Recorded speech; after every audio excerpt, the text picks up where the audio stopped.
The United States has taken decisive action by imposing sanctions on 4 entities involved in procuring materials for Pakistan's ballistic missile project.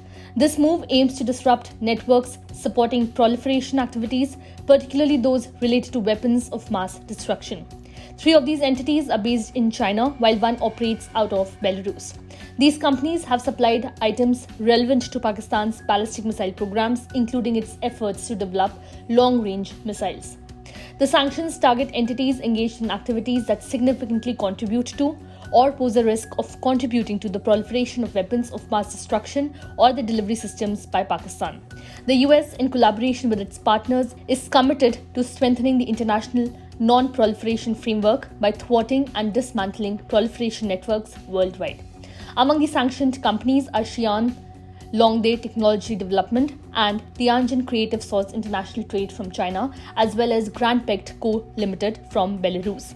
These entities have been implicated in providing missile-related equipment and support to Pakistan's ballistic missile program. The Minsk Wheel Tractor Plant in Belarus, for example, supplied specialized vehicle chassis crucial for Pakistan's long-range ballistic missile program. Such chassis are utilized as launch support equipment by Pakistan's National Development Complex, responsible for developing Missile Technology Control Regime Category 1 ballistic missiles.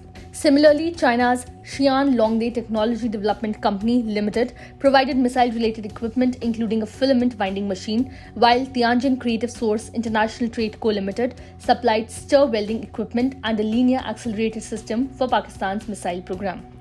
Grand Pect Company collaborated with Pakistan's Suparco to provide equipment for testing large-diameter rocket motors. The US sanctions extend to individuals or entities with direct or indirect ownership of 50% or more by blocked persons, prohibiting transactions involving their property or interests without authorization. These measures underscore the US commitment to non-proliferation efforts and signal a strong stance against the proliferation of weapons of mass destruction.